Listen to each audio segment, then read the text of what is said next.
আসসালামু আলাইকুম প্রিয় দর্শক, মৃত্তিকা অ্যাগ্রো ফিড মিলের পক্ষ থেকে সবাইকে জানাই শুভেচ্ছা ও স্বাগতম। এই মৃত্তিকা অ্যাগ্রো ফিড মিল থেকে মূলত গাভী গরু, ষাঁড় গরু, মিক্সার ভুসি অর্থাৎ দানাদার খাবার তৈরি করা হয়। যে খাবার গাভী গরু, ষাঁড় গরু সহ সকল প্রকার গবাদি পশুকে খাওয়ানো যায়। আর এখান থেকে প্রতিনিয়ত ডিলার পরিচিতি দেওয়া হয়। তদ্রুপ আজকে আমাদের সম্মানিত অনুমোদিত dealer Khaja agro food, provider Mohammad Abdul Momin, থানা বন্দর, মুন্সিপাড়া, ইসাকডিপু, জেলা চট্টগ্রাম। ফোন নাম্বারটি ডেসক্রিপশন বক্সে দেওয়া থাকবে। যারা বন্দর, চট্টগ্রাম জোনে আশেপাশে আসেন তারা আমাদের সম্মানিত ডিলার মমিন ভাইয়ের সাথে যোগাযোগ করলে মৃত্তিকা অ্যাগ্রো ফিডের 30 আইটেম মিশ্র দানাদার খাবারটি আপনার খামারে আপনি যুক্ত করে গাভী গরু, ষাঁড় গরু সহ সকল প্রকার গবাদি পশুকে খাওয়াতে পারবেন। আপনার গরুর জন্য খুঁজছেন উন্নত মানের মিক্সার গো খাদ্য? মৃত্তিকা অ্যাগ্রো ফিড নিয়ে এসেছে 30টিরও বেশি নির্বাচিত উপাদান দিয়ে তৈরি মিক্সার গো খাদ্য।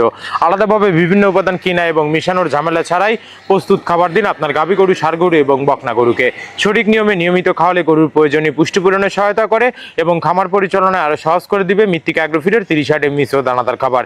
এই খাবারের ভিতরে রয়েছে সোয়াবিনের খোল, নারিকেলের খোল, বাদাম খোল, আস্ত গমের ভুসি, মাসকলাই ভুসি, খেসারি ভুসি, মটর ভুসি, সিজিএফ, ভুট্টা এবং বিভিন্ন ধরনের ডাউলের রিজেকশন। এভাবে আমরা 30টি উপাদান দিয়ে একটি রেশন তৈরি করে থাকি, যা অন্তত পুষ্টিকর এবং প্রোটিন সমৃদ্ধ খাবার। যে খাবার গাভী গরুকে খাওয়ালে দুধ বৃদ্ধি হবে এবং ষাঁড় গরুকে খাওয়ালে দ্রুত হৃষ্টপুষ্ট হয়ে যাবে। আর আপনারা যদি আমাদের এই মৃত্তিকা ডেইরি ফার্ম, মৃত্তিকা অ্যাগ্রো ফিড, পাবনা মৃত্তিকা অ্যাগ্রো ফিড যে ফেসবুক পেজগুলো আছে, এই পেজগুলো যদি ফলো দিয়ে রাখেন তাহলে দেখতে পারবেন যে সারা বাংলাদেশে কোথায় কোন পয়েন্টে ডিলার এবং খামারিদের নিকট শত শত মিক্সার ভুসি গাড়িগুলো চলে যাচ্ছে, তার লাইভ সম্প্রচারণ আপনারা দেখতে পারবেন। আর মৃত্তিকা অ্যাগ্রো ফিড মিল থেকে একদম সহজ শর্তে সারা বাংলাদেশে ডিলার নিয়োগ চলছে।